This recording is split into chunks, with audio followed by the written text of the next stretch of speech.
why would a roof have to be replaced after just 3 years? How many thousands of dollars is it going to impact the client? And what kind of lessons can we learn from this? Let's find out. So we inspected a home whose roof had been replaced just 3 years prior. It had been permitted, inspected, and passed, and now we are recommending a whole new roof. Let me tell you why, and let me walk you through this. Here we go. This is the roof permit information pulled off the internet. Very simple. It shows that you can see right here, it was re-roofed for 14/7, just a few years ago. Right there. There's the date. But look what we find in the field. Okay, there's no nails in here. Way down here is the only nail. Okay, manufacturers are very specific on where the nails need to go. Most of them are within 1 inch of the edge, and then various distances thereafter.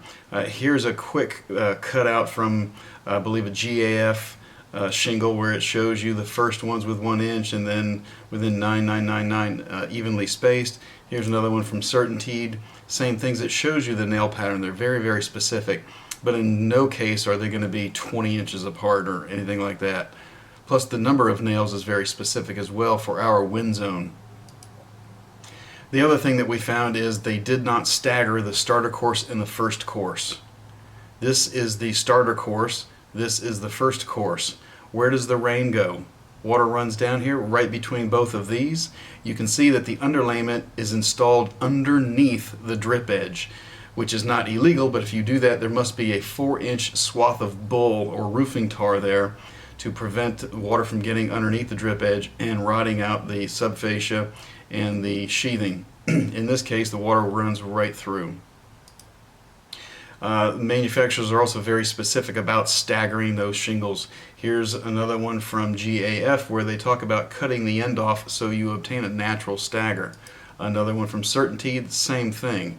You get a stagger. You must have a stagger in between shingles.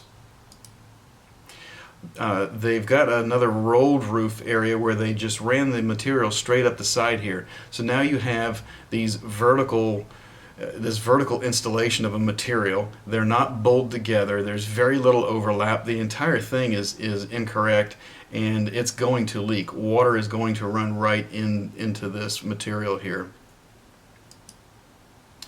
The flashing, let me start with the flashing. The flashing was more like a beer can. It very, very, very thin. It felt like aluminum. It might have been a different metal. But again, the building code here is very specific on how thick that metal must be.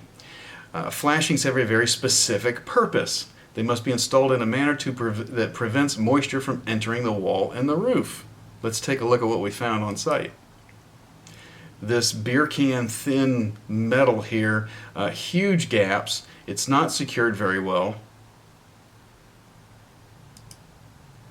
Look at these nice gaps here. Wind-driven rain is going to be pushed right up inside there. Where does the water go? Well, duh, it's going to go in the hole. This was just poorly installed flashing as well as the vinyl veneer in this case. I'm looking at this and saying, good luck flashing that. Not that nothing's impossible, but that's going to be a difficult place to flash. The roof structure has been modified here, creating a really odd transition. This metal is so thin, they're molding it, forming it over obstructions and transitions and stuff to fit. And I'm going to zoom in close right here and wait till you see this. We have visible framing. Remember, the definition of flashing is to keep the water out. This is going to allow the water right in. You're going to have concealed damages inside that you cannot monitor. Okay, remember this is a 3-year-old roof. Why do we have caulk that has already failed smeared up here if it's a new roof? Well, if you look close, you see these gaps in here all the way up. I'll zoom in close. The flashing doesn't tuck up underneath the siding, the veneer. You can clearly see the UV degradation on caulk.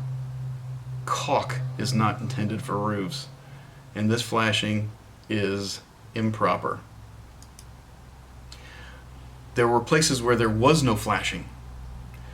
From the attic, you see the daylight down here at the end,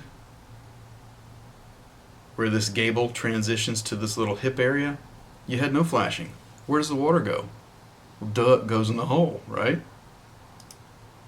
This whole installation was so bad, I don't believe, in my opinion, that everything could be repaired. Some things must be replaced. They must be replaced with proper materials and secured properly, and I don't believe you're going to be able to do that effectively. Certainly, if I were the roofer, I would not even attempt a repair, because then I'm going to be liable for everything thereafter, and that's why we recommended a full re-roof on this house. This roof only 3 years old. But what is the lesson to be learned here? The lesson to be learned is to always get a professional home inspection when you're buying a property. Regardless of how old the house is, regardless of how old the roof is, it's a mistake to forego a home inspection. How many thousands of dollars is this going to cost the client? Our client? None. Because we caught all this stuff, and he has a few choices now. He can either choose to walk, or he can negotiate the price to compensate for a new roof. That's a good lesson to learn.